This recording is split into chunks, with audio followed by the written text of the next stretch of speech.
And we good. Okay, so let's pray to start. Father in heaven, we thank you for this amazing opportunity that we have to meet together, even though we are far away from each other. We have the blessing of the internet that makes that possible, that we can come together and study your word. I ask you to be with us now as we open your word, that we may understand the important truths for this time, that we learn how to read inspiration correctly. Help us in this process. In Jesus' name we ask. Amen. Amen. Okay, so today I'm going to open here on my iPad so I can share my screen. And we're going to be studying a little bit about original intent and application. We talk, I don't know, maybe you have studied that before, and we're going to see some examples of that and how that is important for us to understand many things, okay? How many of you have heard that there is no 25:20 in Leviticus 26? Does anyone have heard that? Could you repeat that question, please? How many of you have heard that there is no 25:20 in Leviticus 26? Yeah, we have. I haven't. I have. Okay, have you heard that in the movement? Yeah. Yeah. Yeah. Okay. So the meeting, I'm just using my meeting ID here. It's 9/11. Oh, there is 9/11. I'm joining on my iPad. Just a second.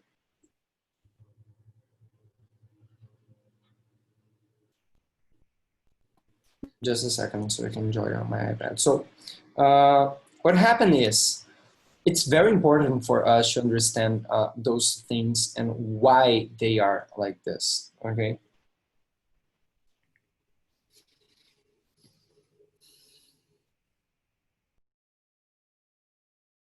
Okay, now I have my iPad so I can share my screen here. I'm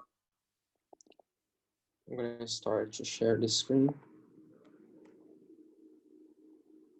Oh, it's saying here that only the host can share the screen in this meeting. Can someone change the settings so I am able to share my screen?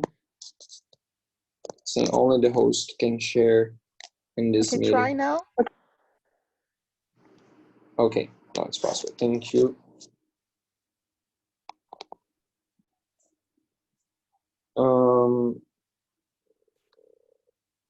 Okay, so here I have the screen, and there is something there that it's important for us to understand, and I'd like to share with you.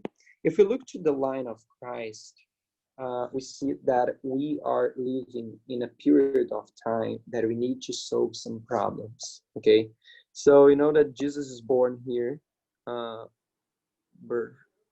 There is the birth of Christ, of Jesus. We know that there is the baptism. There is the cross. We know there is Pentecost. And there is 34 AD when the gospel goes to the world. Okay. Okay. If we parallel the end of ancient Israel with our line, we know the way marks. We know this is the time of the end, 1989. This is the end of modern Israel. You know, the baptism lines up with 9/11. We know the cross is symbolized by raphia. And Panium, that marks when the gospel goes to the church again. That's Panium. And then there is the time when the gospel goes to the world, which is the Sunday law. So this is the way marks in the I would put here the end of ancient, am I writing this correct? Ancient, I'm not sure. No H. No H. Oh, okay. Yeah. The end of Yeah. ancient, thank you, of Israel. And this is the end of modern Israel. Okay. So if we look to those histories, we're living here between Raphia and Panium. Okay. And this parallels in the line of Christ between the cross and Pentecost. And what people needed to do, the disciples needed to do in this time period here, was that they had problems to solve, okay, before they take the gospel to the 3,000 here, okay. So here were the 12 disciples, here the 3,000, and in 34 AD, the gospel goes to the Gentiles. This is symbolized by the priest. Then in Panium, the gospel goes back to the church, divides, and then to the world, or the Natanims at the Sunday law. Okay, so when we look to this line and we see that we are living in this time period, we see that there are things that we still do not understand, and we need to come together on those issues. Okay, and one of these important points that we need to understand is that I see that is still a problem, at least in Brazil or in some parts, that people still do not understand correctly this issue about the original intent and application of a prophecy. Okay, when we study the Bible, we need to see that the things that are written doesn't have just one meaning, and there are many examples of that. Okay, and I would like to go with in some of them, okay, in some examples of that. Okay, so I would start with Leviticus 26, because I'm suggesting that we need to understand those issues about original intent and application.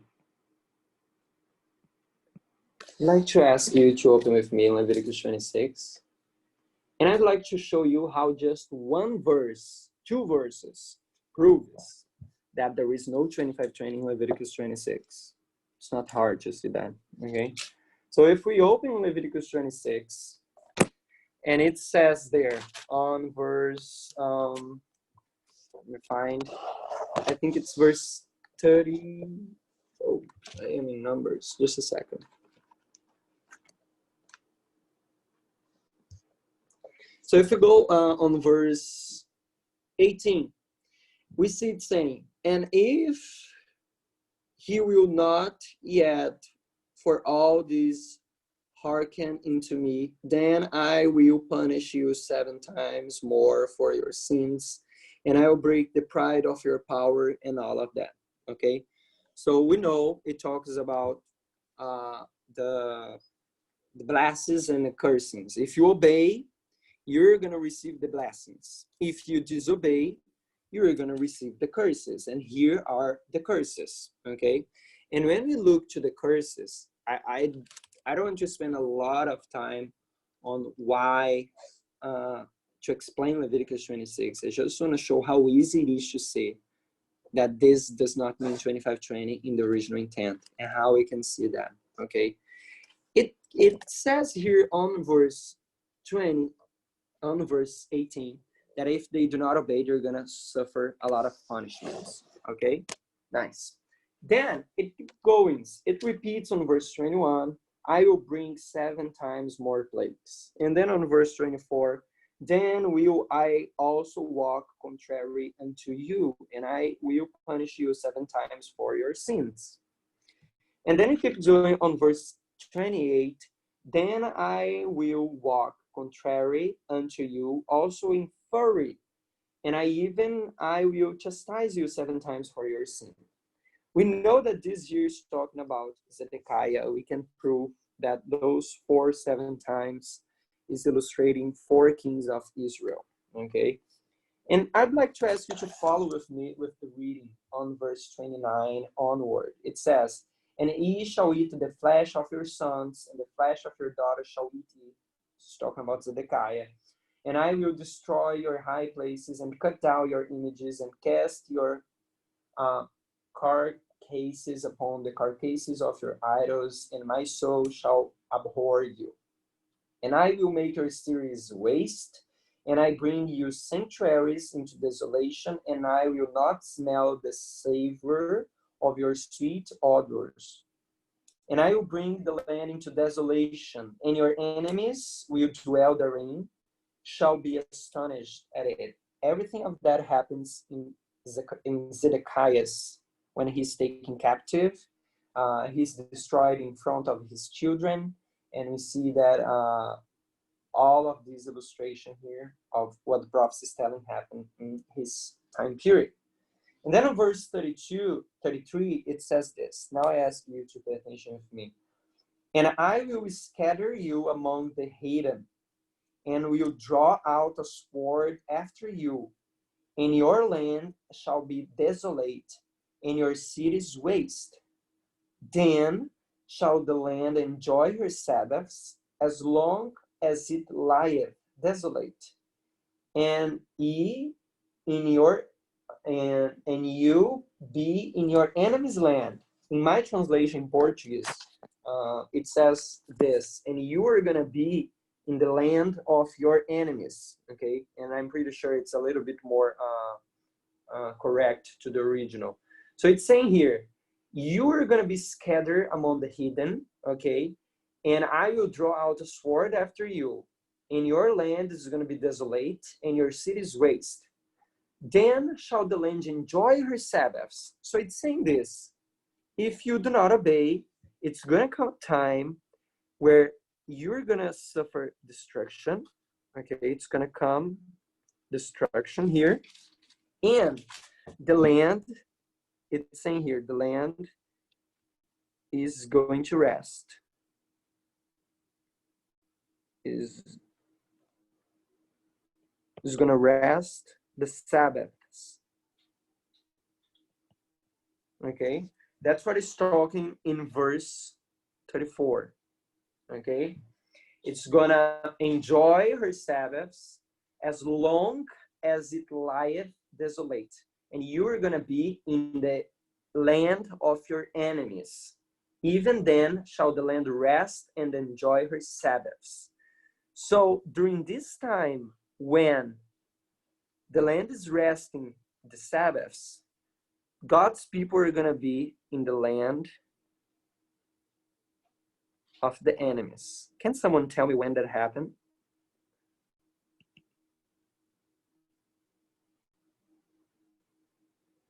Does anyone can tell me when all of that happened?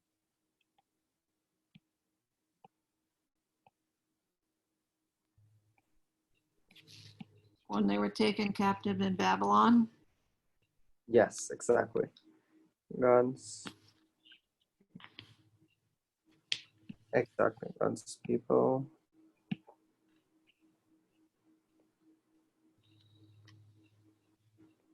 So during 70 years, God's people were in Babylon. Okay, and during this time, the land rested of its Sabbaths. And I'm suggesting that verse 34 tells us that this punishment of 7 symbolizes the 70 years. How can I show you that? So there are 2 issues here.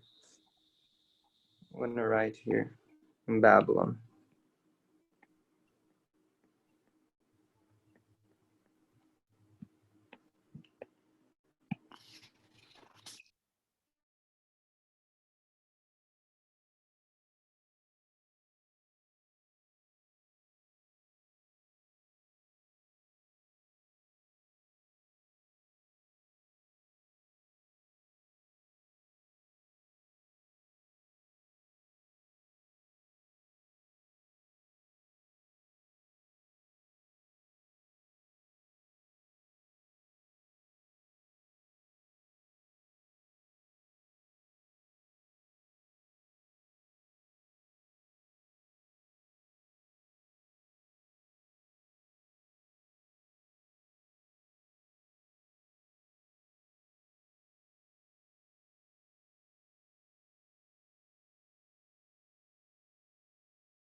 Oh, something was going on here. I'm sorry. I need to come back.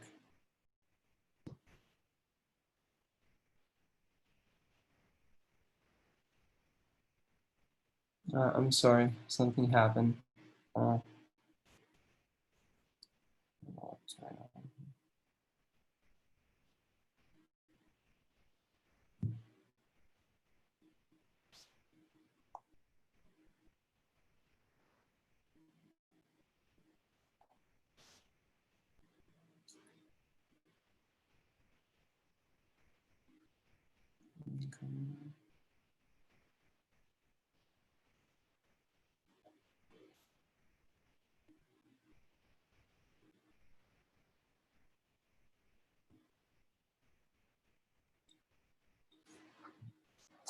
Oh.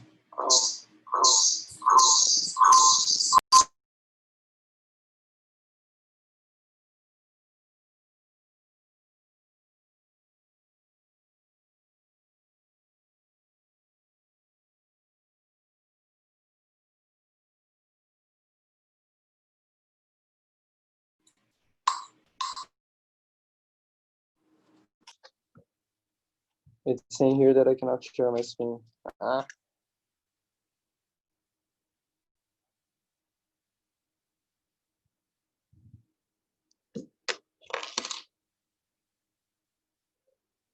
So do you see that there are 3 Daniels? Can you remove the Daniel that is sharing the screen, because it's kind of, I'm not there, you know, I just have 2 devices here.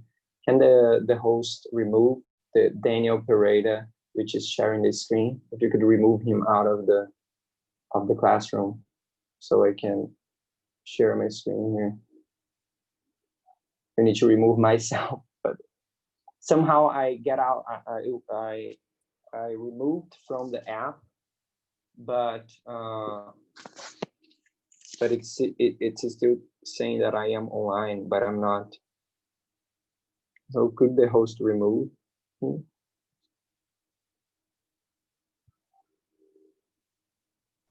Do you know who the host is?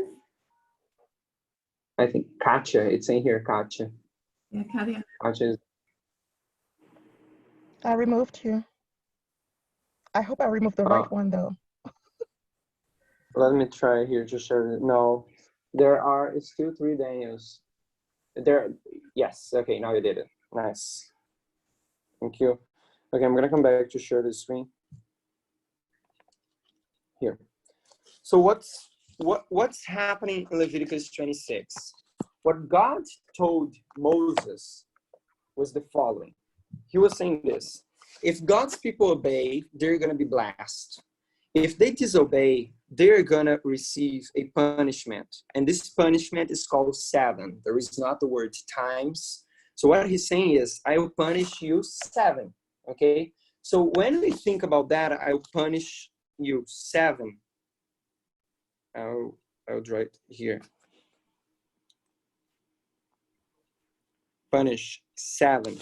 We need to understand what 7 means, because it doesn't have the word times. It's not saying I'm going to punish you 7 times, because this word does not exist. It's just saying I'm going to punish you 7. Okay? So when it says I'm going to punish you 7, we need to understand what this 7 means. And when we look to the Bible, and the only thing that there were in the Bible back there was the 5 first books of the Bible in the time of Moses. The number 7, if we look to the creation of the world, it means complete or perfection. That's what it means, this 7. So when God says, I'm going to punish you complete, or I'm going to punish you perfect, you know, in a perfect way, in a complete way, we need to understand what that means in that context. And when we look to what happened to the cycle, what's going on with the cycle of the earth in the time of Moses, we know that there is something going on. And this is explained in Leviticus 25, okay, just 1 chapter before. It says this: they need to cultivate the earth for 6 years. And in the 7th year, okay, it was a Sabbath. Is that how you call in English? Sabbath year is a Sabbath of rest. How do you call that in English? Yeah. Hmm? Sabbatical? I think it was just called the Sabbath rest. The Sabbath rest. Okay, Yeah. so So- they needed to. Okay, okay, nice, thank you. So they needed to rest for 1 year. The earth needed to rest. They couldn't cultivate, they couldn't plant. It was not allowed. Okay, so they work 6 years. They rest 1 year. They work more 6 years, and then this 7th year they needed to rest. What happened was that they didn't do this. They didn't fulfill. They didn't obey the law. So God would punish them perfectly. What it means that God would punish them in a complete, perfect way. I'm suggesting, and I think you heard about that God would take all these Sabbaths year. They would take all of these individual years that they didn't obey. They would take that at once, and it would be a perfect punishment. It would be a punishment that all those years that they didn't rest on the Sabbath, God would take that to them. So if you open with me on 2 Chronicles 36, I'm going to open here on the screen. 2 Chronicles 36, on the last verses, it says this.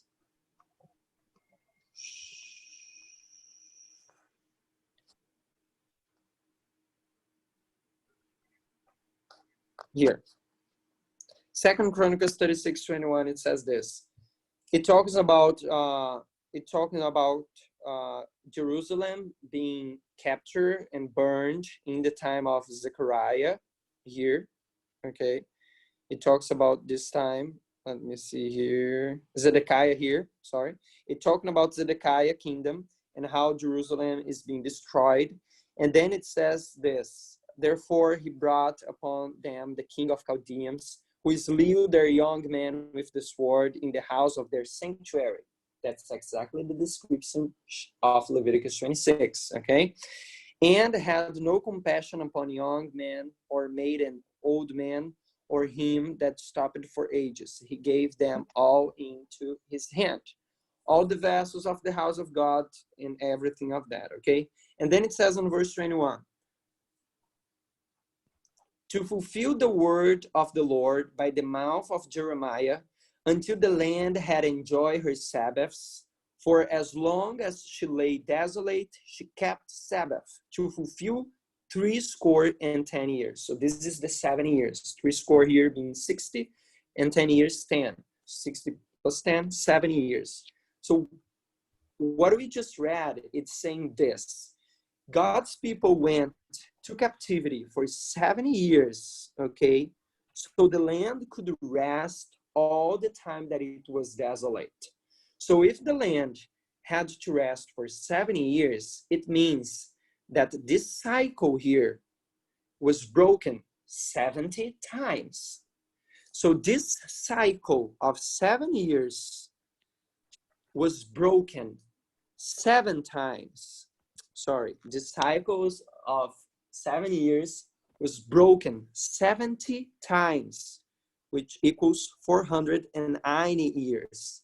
So for 490 years, they didn't cap this last year here that the land should rest of her Sabbaths. And as they didn't do that for 490 years, God sent them to Babylon to give them a perfect and complete punishment where they would be in the land of the enemies, in the land of their enemies, and the land would rest her Sabbaths. So that's what it means when Leviticus 26 says, I will punish you 7. Because God is telling them that God will punish the people in a complete way, in a perfect way, that all the Sabbaths that the land did not rest because they were not faithful, God would take that perfectly, complete, and the land would rest all this time that they didn't obey. And during that time, God's people would be in the land of the enemies. And that's the prophecy of the 7 years. That's the reason that the original intent God told Moses is that the 7 times, that the 7 means the 7 years. So this is the original intent of that. This is what God meant. And we can prove that just by verse 34. If you consider verse 34, you can see that this is talking about the 7 years. That during this time, this is going to be perfect and complete punishment that God will bring upon God's people in the land. So just verse 34 proves that there is no 25:20 in there. But there is no 25:20 in there in the original intent. Okay, that's not what God meant to Moses in the first place. What he meant was the 7 years. But what Miller did was an application of that also works. Both of them works. And that's the thing that many people do not understand, that both of application works. So sometimes you're going to listen Parminder saying this: there is no 25:20 in Leviticus 26. Is he correct? He is correct in the original intent. In the original intent, there is no 25:20, okay? But in application, what Miller did, that all of us are used, we know the application, it starts in 677, starts with Manasseh, okay? The pride of, how it says in the verse, the pride of your power, you're going to be removed. This is Manasseh when he's taken captive. We know all of that, the application of it. But it's important for us to be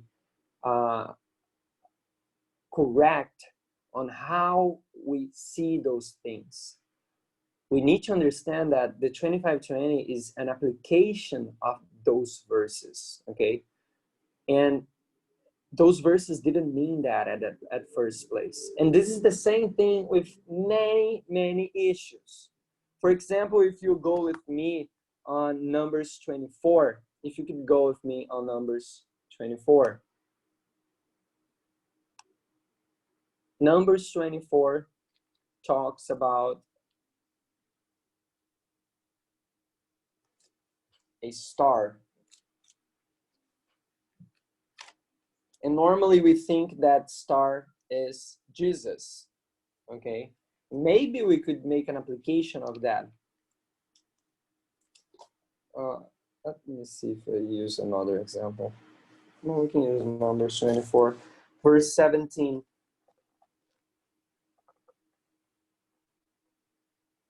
It says, I shall see him, but not now.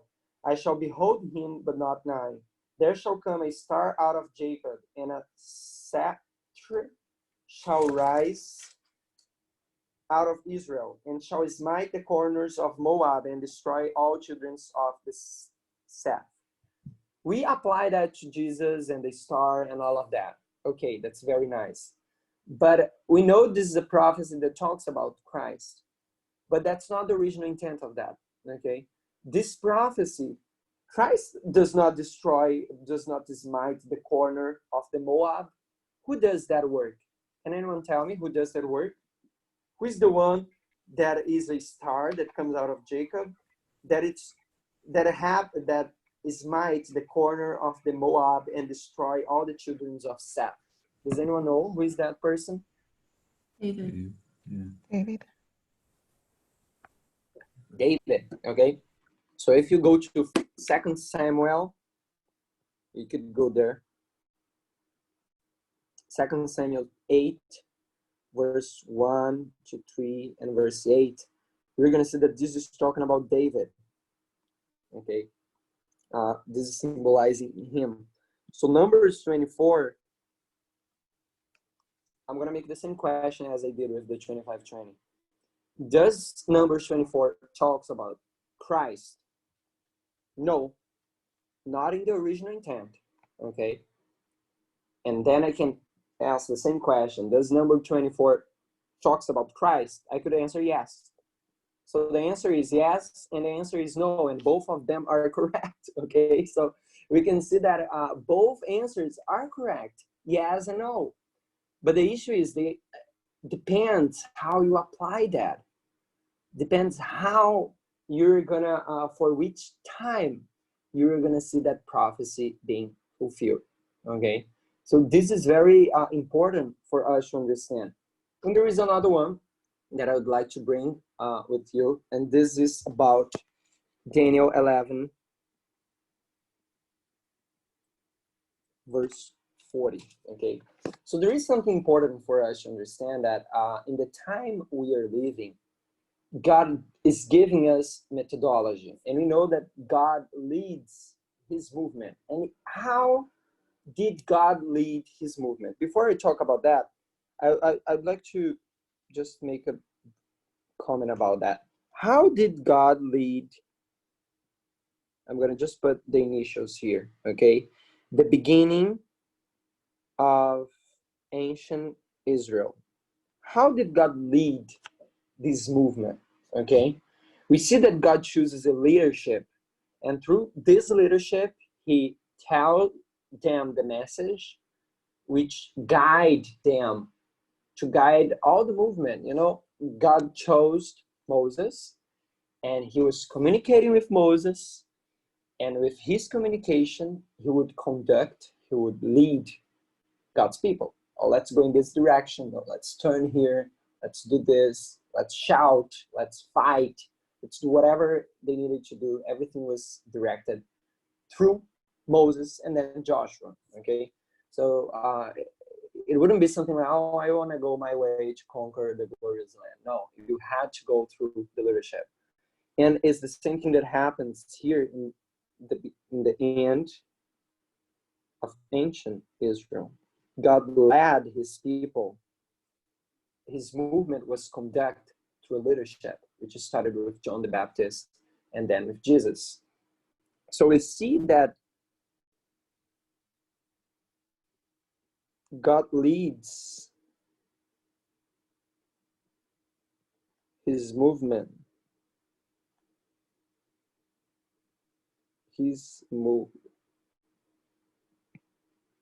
I don't know how to write those words through, throughout, through, all those through. It's hard, but I'll try.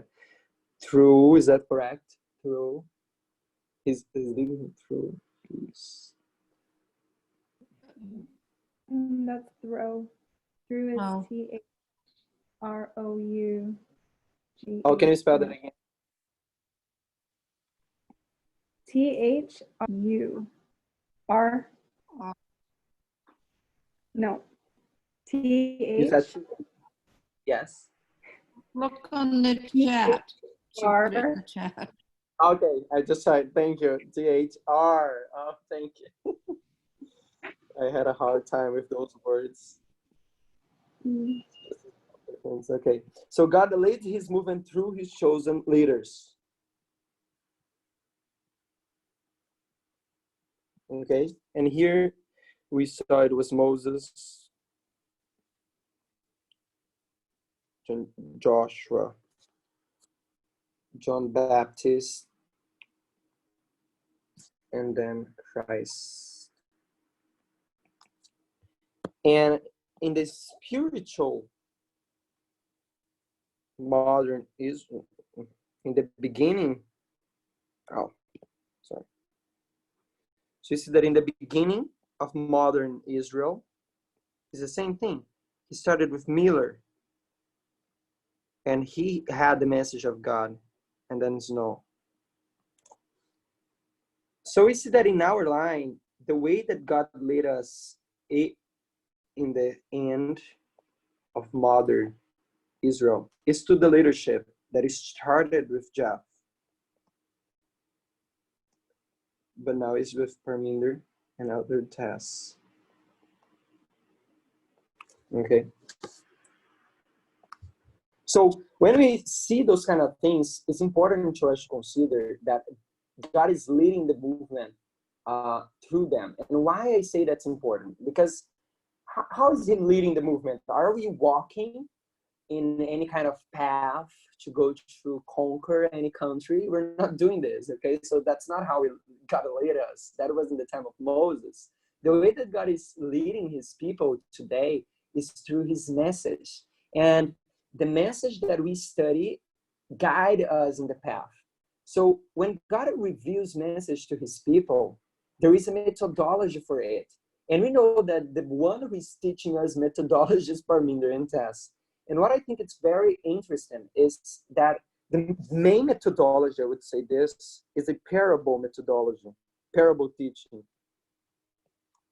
Parable. And parables involves, I would say, englobes many things, okay? I would suggest, I would say some of them, and you can add, please. For example, original intent. I would start with this. Natural and spiritual. Spirit. Okay. Can someone tell me more about things that we learned from parable methodology? I said about original intent. Juxtapositioning. Mm-hmm. Or compare and contrast. Is that the same? Oh, I guess it's different. Yes, I will put compare and contrast.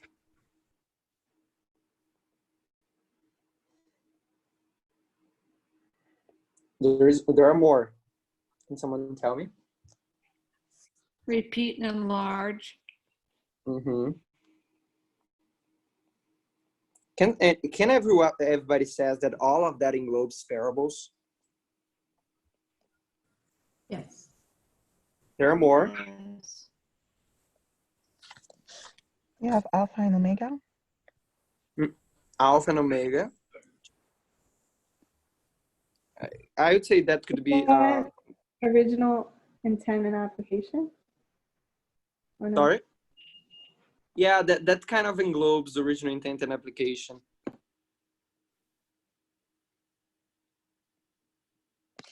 So there's some more. Does anyone think about any more of them? Mm, I'll put one here. Progression.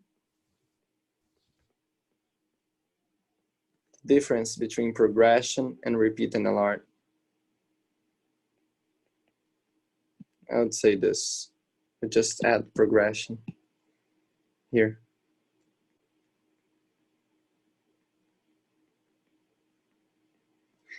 And there are more. Chiasm, that's the one I was waiting for. That's a hard one to write too. Chiasm, I hope it's correct. CH. CH, okay. Chiasm. So, yes. So those are all parable methodology that we need to use to understand the Bible. And I think God is showing that a lot through our leaders. And we are being led to understand the Bible with this methodology. And for me, that's a strong evidence how God's leading this movement through our leaders, okay? And why that's important? Because for us to understand Daniel 11, 40 to 45, and we understand application and original intent, for us to understand all of that, we need chiasm. We need to understand progression. We need to understand repeat and enlarge. We need to understand all of those things to understand Daniel 11, verse 40. So if we go there, we are used to understand that at the time of the end, right, okay, there are two things that happens, right? So this is Daniel 11, verse 40.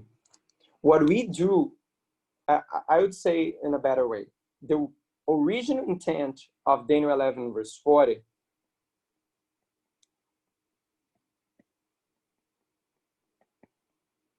is this. It's saying at 1798, okay, it's saying this.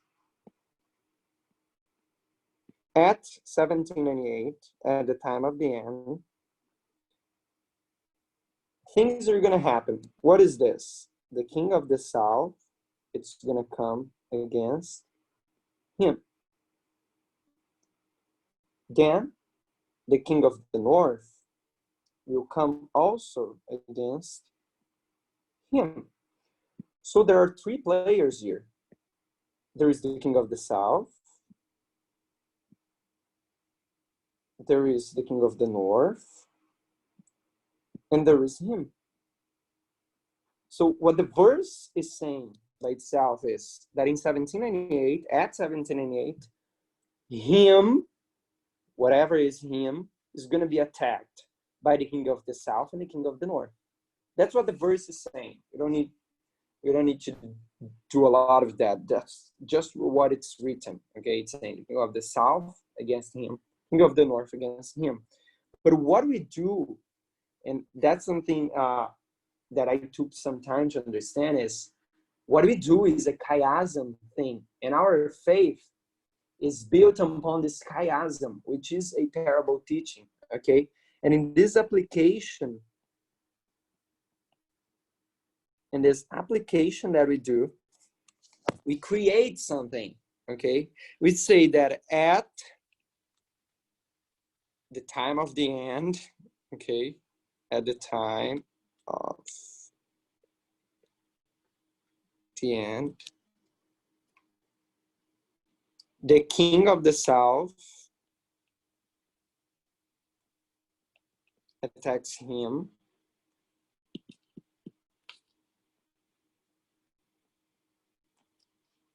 and we make a chiasm here.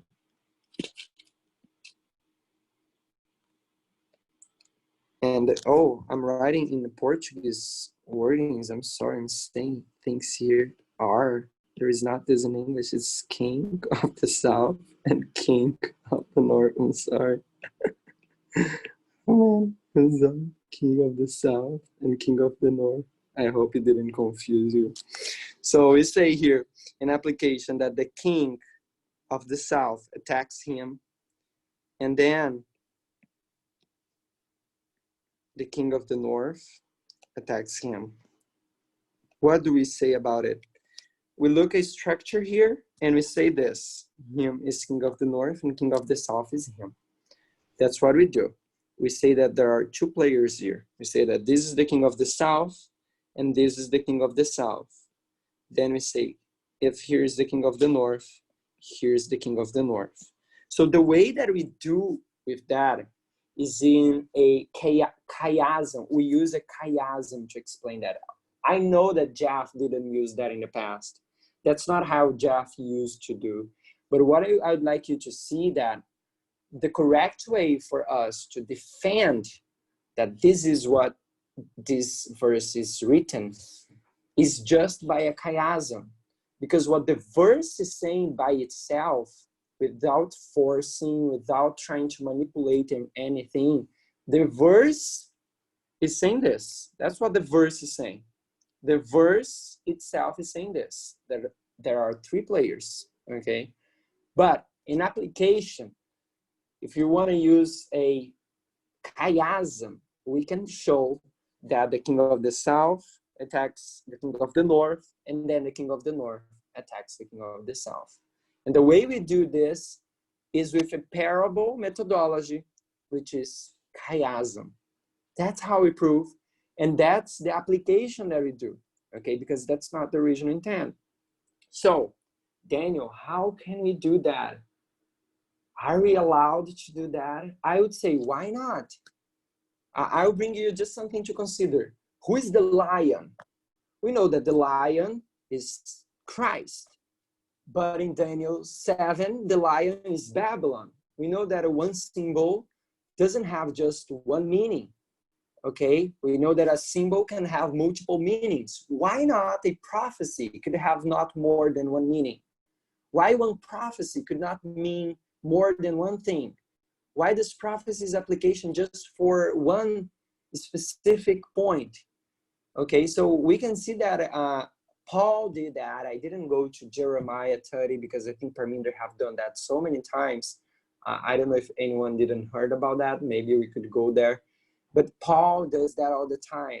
He gets verses from Jeremiah, and Jeremiah is talking about the 70 years captivity. Jeremiah is saying, hey, you guys, after the 70 years, God's going to make a new covenant with you and all of that. And then Paul comes, he gets those verses, and he's saying, no, this does not mean 70 years. This means that after the 7 weeks, when Christ is coming, okay, for the first time on this earth, he will make a new covenant with you, and he will put the law in your heart. So what Paul is doing is he's getting a prophecy from Jeremiah that Jeremiah applied for his time, and he's manipulating the verses to his time. And that's the word people don't like to listen, okay, because it's kind of provocative. So I'm just saying, don't go crazy because of those provocative words, because manipulation means he's applying that for his time, okay? It's the same thing we do here. We see there is the original intent, but with methodology, not something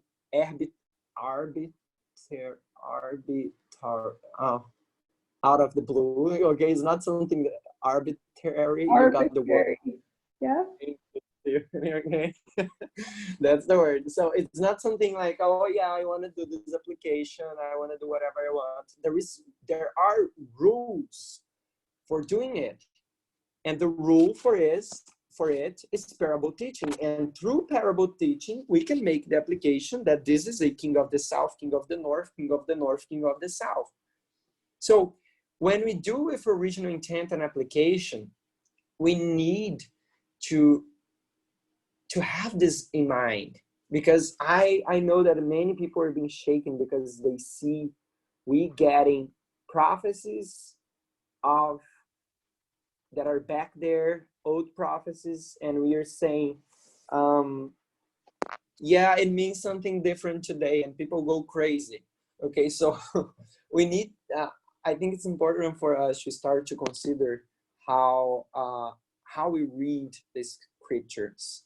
We need always, when we read something, we need to see the original intent. Example of it is Leviticus 26.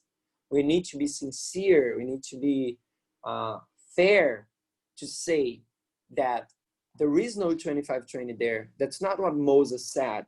Moses didn't say 25:20.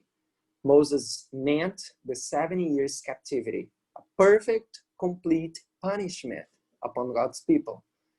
And all that Miller did was an application of it, okay? So we need to be fair about that.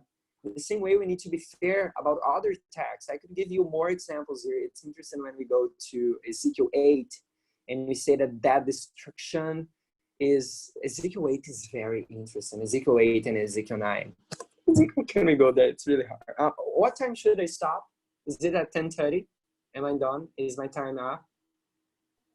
Oh, you still have half an hour. What? 30 minutes. Okay, nice.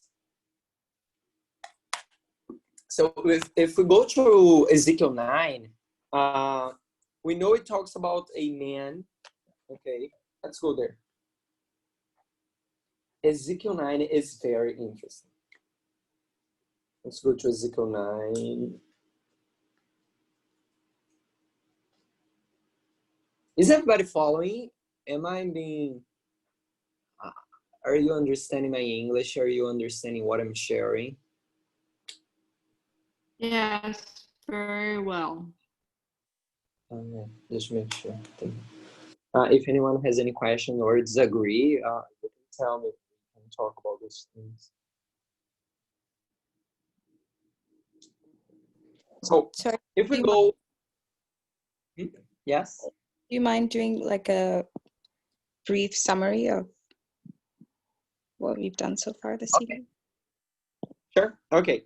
So I start saying that we're living in a time period where the disciples need to understand things that they still didn't got.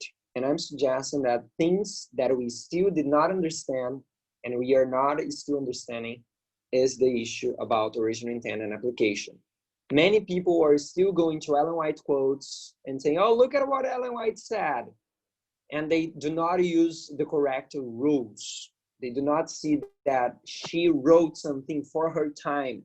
There is the original intent of that. She's not talking everything that she writes is not talking for us, you know. It's first talking for her time. And then if we are going to apply that for today, we need to follow the rules, okay? So we still didn't get that. I see people showing some quotes, oh, look at that, we are going against Ellen White. And we see that people are being shaken by that because they look to quotes and they say, oh, what's going on, okay? So we're in this time period between the cross and Pentecost. And during this time, the disciples, they were solving those issues that they didn't understand about Christ and all of that. And we need to do that. And I'm suggesting that we need to understand better about original intent and application and parable teaching. So we are not shaken by things that we read and we go crazy because it's going against what we are doing. For example, public evangelism. I don't think people have problem today with that, but that's just an example that people could read and say, oh, we're going against that, okay? So we need to understand the original intent and application. And I dealt with some examples. First of them, the 2520. The original intent of the 2520 is a perfect, complete punishment. That means the 7 years where God's people were in the land of their enemies, and the land of Israel, the land of God's people were resting for 7 years, exactly the time period that they didn't kept the land to rest during the 7 year cycles. So God gave them a perfect, complete punishment. So that's the original intent of Leviticus 26. And the application of Leviticus 26 would be the 25:20, okay? We went also to, we just spoke about Numbers 24, another example that the original intent of that is talking about David, that he would destroy smite the Moabites, okay? But an application of that is in the history of Jesus, okay?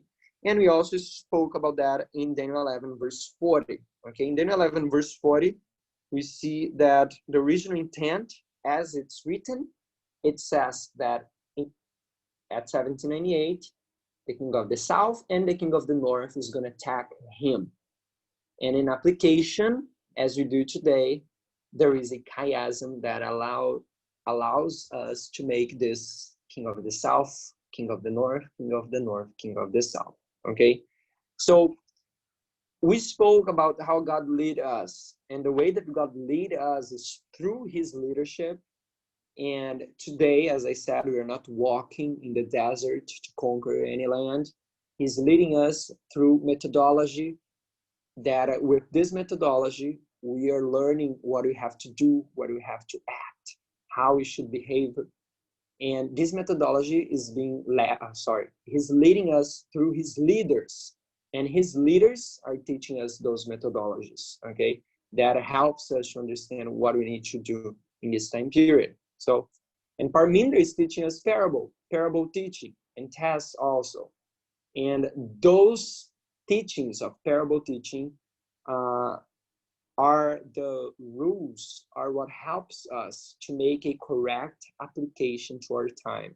We cannot get a quote and just apply for today, okay? And for example, when about slavery, you cannot get a quote about slavery and just apply today without considering how to apply that, okay? We cannot just get something out of that and bring today and say, okay, we can have slaves, okay? This is a bad parable application, I would say. We're not considering the line of progression. We're not considering that that was written for a specific time period, or in other words, there is a original intent there is a context, a regional context for that time period, and it should be read in that context. And if we're going to apply that today, there are rules that we need to follow, okay? And we cannot just say they can have slaves, we can have slaves, okay? We cannot get prophecies that were meant to be fulfilled on Jeremiah and say it's going to be fulfilled exactly in the same way today, okay? There is a different application for it today. So that's a kind of a summary of it. And now I'm going to show you an example about how we can see a prophecy in the time of Ezekiel and how that normally that's applied for today, and we don't consider how this is an application, how we should apply and consider the original intent of that, okay? So if you go to Ezekiel verse 9, Ezekiel chapter 9, on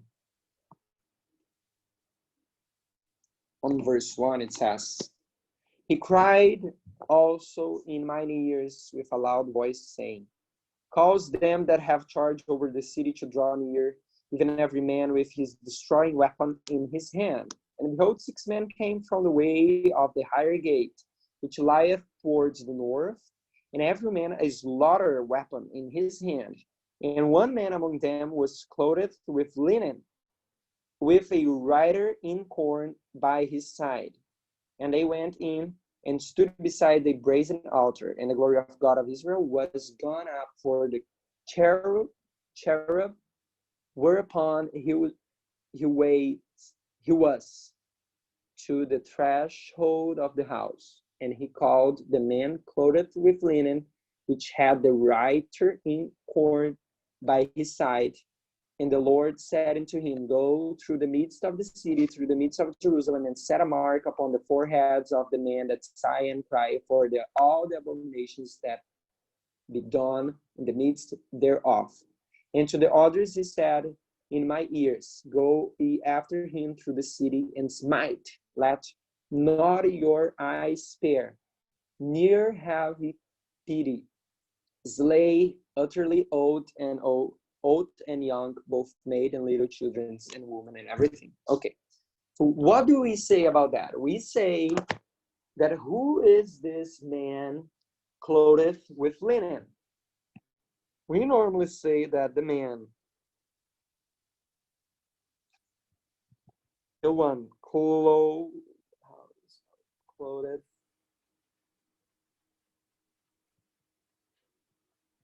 who do we say this is when we do application of it? And he has a writer's inkward. Christ. Yes, we say that's Christ, okay? So we're saying that this here is Christ. Is everybody okay with that? So we say this is Christ.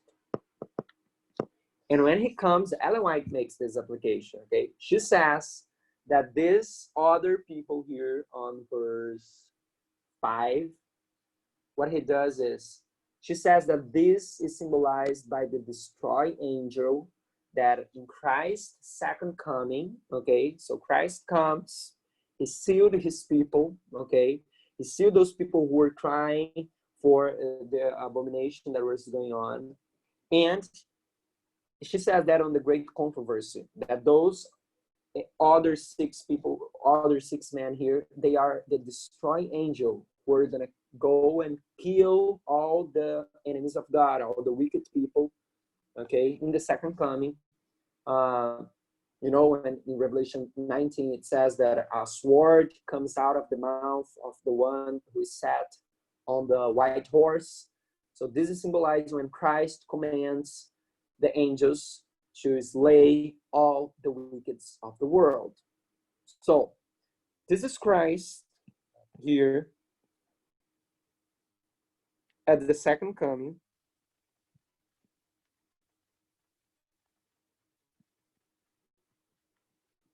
This is verse Let me see here. I would like to put the verses here. This is second coming Christ, and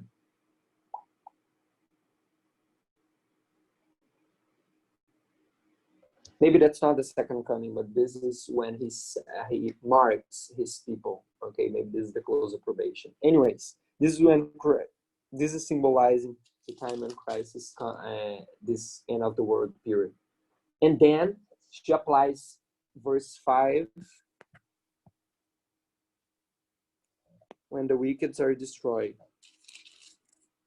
This is the destroying angel.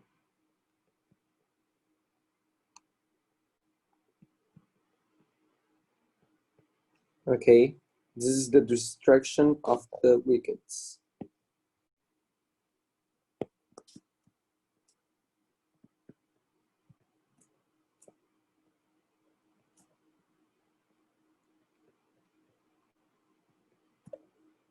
Okay, so this is symbolizing here this time period. But if we try to understand a little bit about the original intent of that, this is not talking about Christ. Okay, this is talking about who is the one that comes from the north to cause destruction upon God's people? Babylon? What? In the north? Babylon? Babylon, okay? So Babylon is the one, as it says here, it's coming from the north. And who is the king of Babylon? Nebuchadnezzar. Nebuchadnezzar. So the one, I'm now talking about the original intent. I'm going to do it here because it should be first, right? So this here, the correct understanding of it should be this. This prophecy of Ezekiel is talking about Nabuk. I don't know how to write his name in English. N-E-B. Just go That's okay. N-E-B. N-E-B, okay. So Nebuchadnezzar. And Nebuchadnezzar, when he comes, okay, I'm going to suggest that that here is symbolizing when the sealing. This is symbolizing the resurrection, okay? I'm suggesting this. And when everybody is taken, they meet Christ in air. I'm going to make the suggestion here. We can discuss, maybe I'm wrong. Still dealing with application here. Okay, they meet Christ in the air, and then there is the destruction of the wicked. Okay, and this is symbolized on verse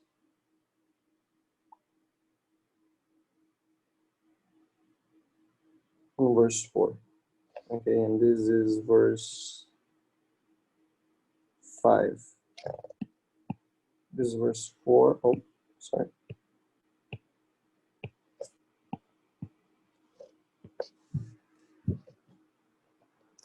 So this is the original intent of that is the following. When Nebuchadnezzar comes, and that's symbolized in the second coming. I'll put it here in yellow to be consistent.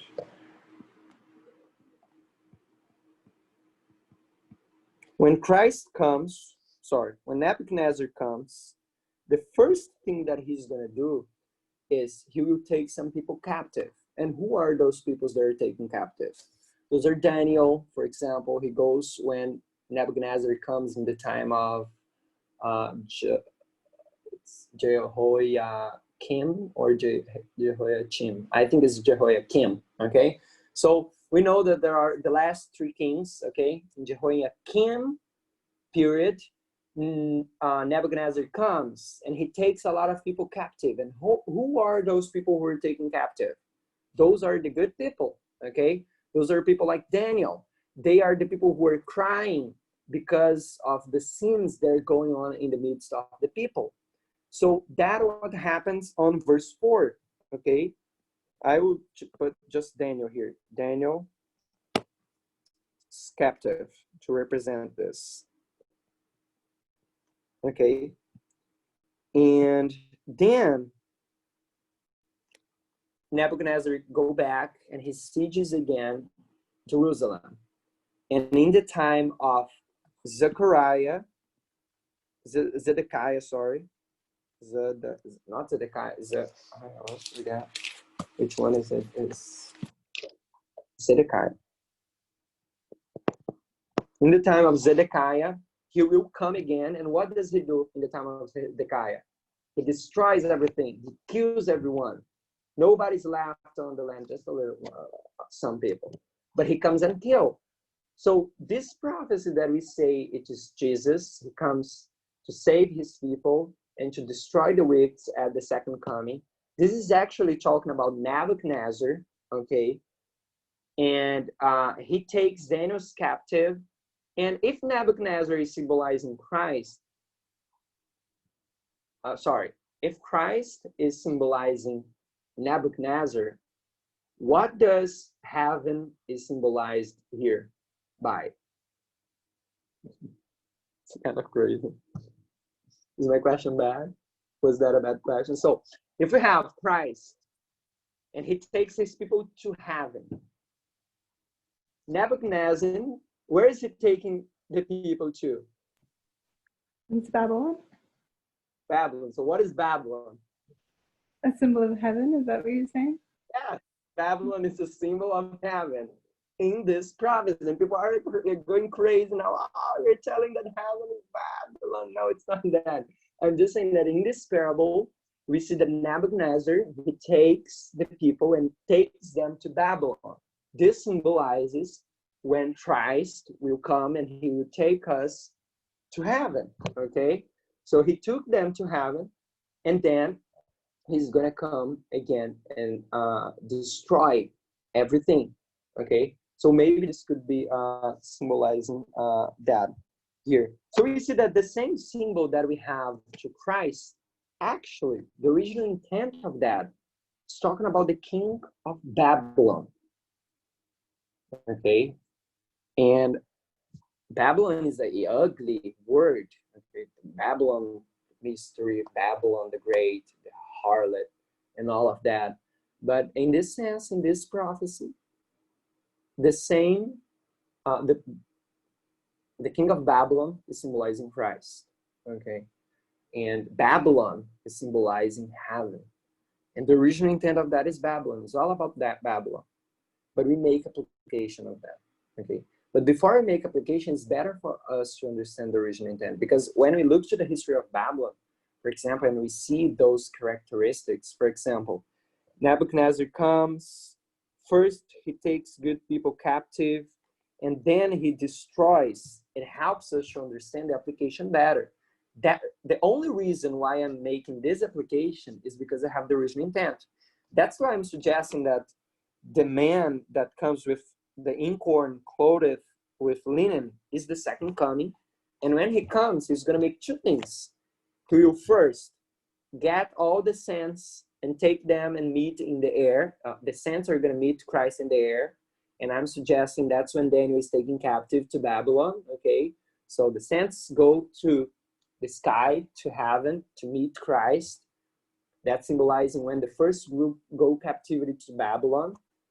And then after he resurrects all the saints, after they went to meet with Christ in the air, he will destroy the wicked people. And the only reason I can make this application is because I have the natural. And the natural is the history of Nebuchadnezzar. He first takes people captive, and then he caused the destruction. And there are more verses, and I forget where I can find them. I think it's Ezekiel 26. There are some parables. I forgot. Maybe I could look here. That shows us how the first group were the good people, okay? And the second time that Nebuchadnezzar came to siege Jerusalem, that was the time to really destroy the bad ones. And I think we can afford this application. Could everybody follow what I spoke here about Ezekiel 9? Yes. Yep. Okay, let me just find here. This is a very, very interesting thing. Just one time.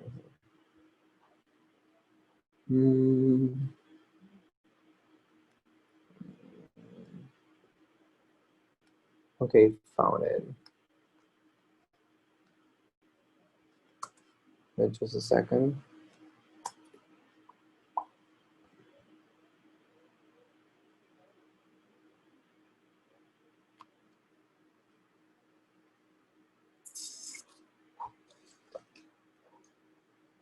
I think it's Isaiah 26. Let me see if that's Isaiah 26.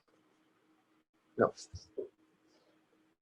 Oh, Jeremiah 24. Jeremiah 24. If you go with me with Jeremiah 24.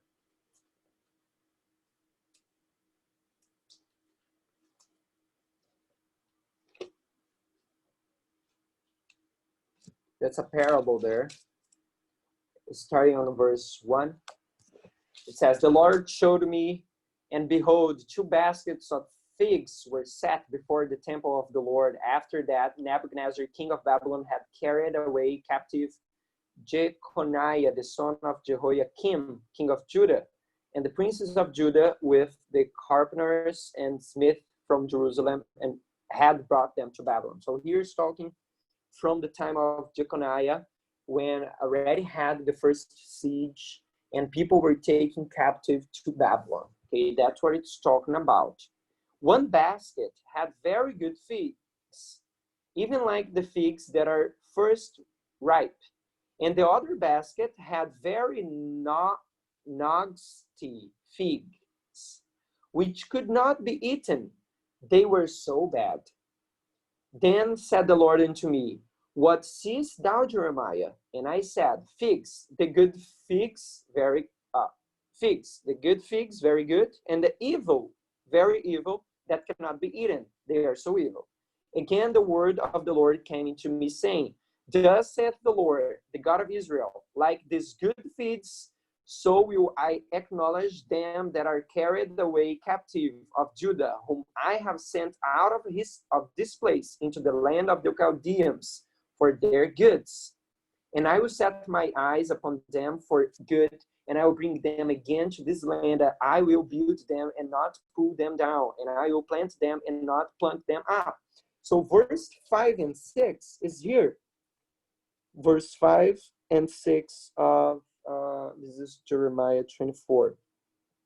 Those are the good figs. Can you see that?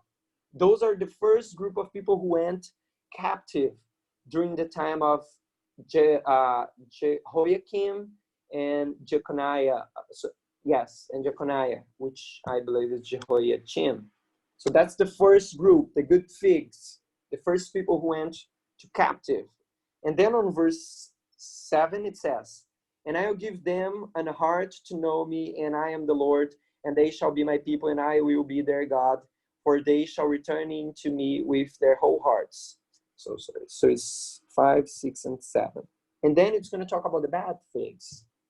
And as the evil figs, verse 8, which cannot be eaten, they are so evil, surely, thus saith the Lord, so will I give Zedekiah, the king of Judah, and his princes, and the residue of Jerusalem that remain in the land, and to them that dwell in the land of Egypt. And I will deliver them to be removed into all kingdoms of the earth for their hurt, to be reproach and proverb, a taunt and a curse in all places which I shall drive them. And I will send the sword, the famine, and the pestilence among them, till they be consumed from off of the land that I gave into them and to their fathers.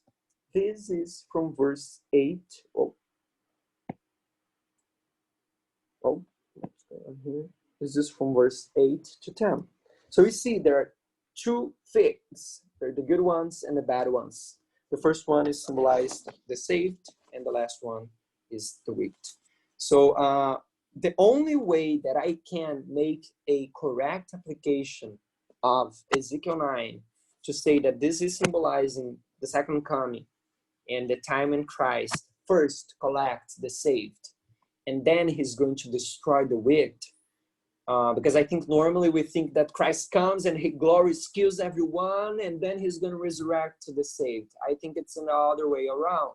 Maybe I'm wrong. Please, someone correct me if I'm wrong. But I think this parable tells us that in the second coming, first, Christ is going to resurrect and give the reward or judgment. Judgment is just a reward, right?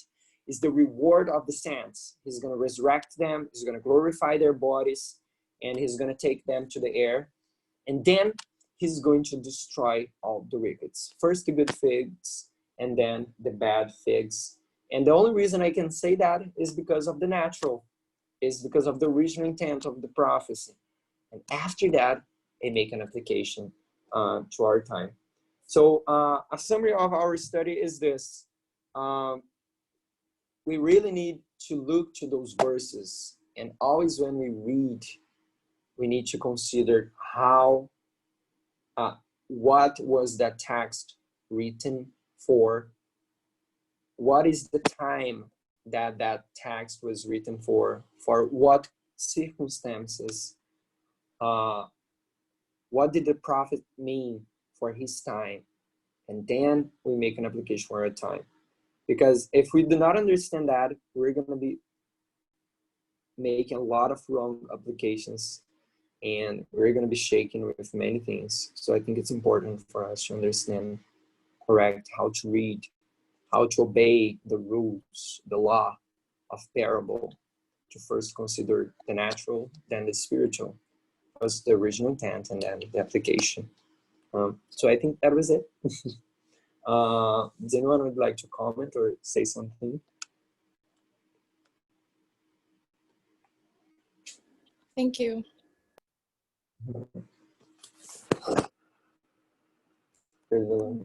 Yes, thank you.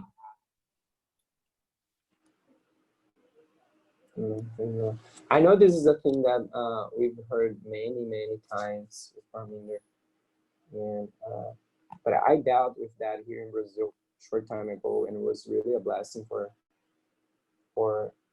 many people. So I thought it could help. It could help people. We still need to have the same mind, you know, on those issues.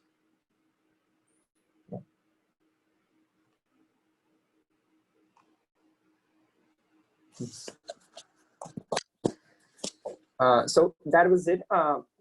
If anyone have any question, you can ask, or if you want to comment, and we can pray later if anyone has anything.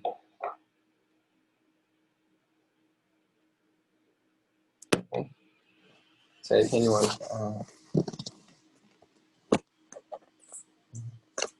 so let's pray.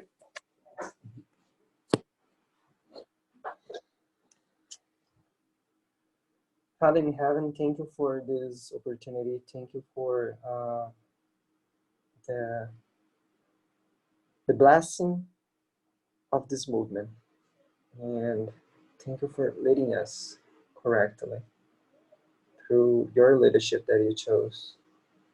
Thank you for the methodology that you gave the leadership of this movement, and we can see that we are doing the application and with right methodology.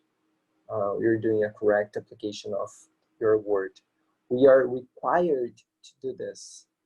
Your word is a living word that can be applied for any generation, and we need to apply that correct for today.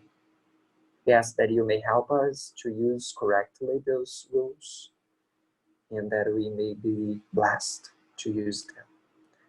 Give us a good end of day. Stay with us. And I'd like to ask you to bless all the families who are represented here on this video call. We thank you, all of that, and we ask in Jesus' name, amen.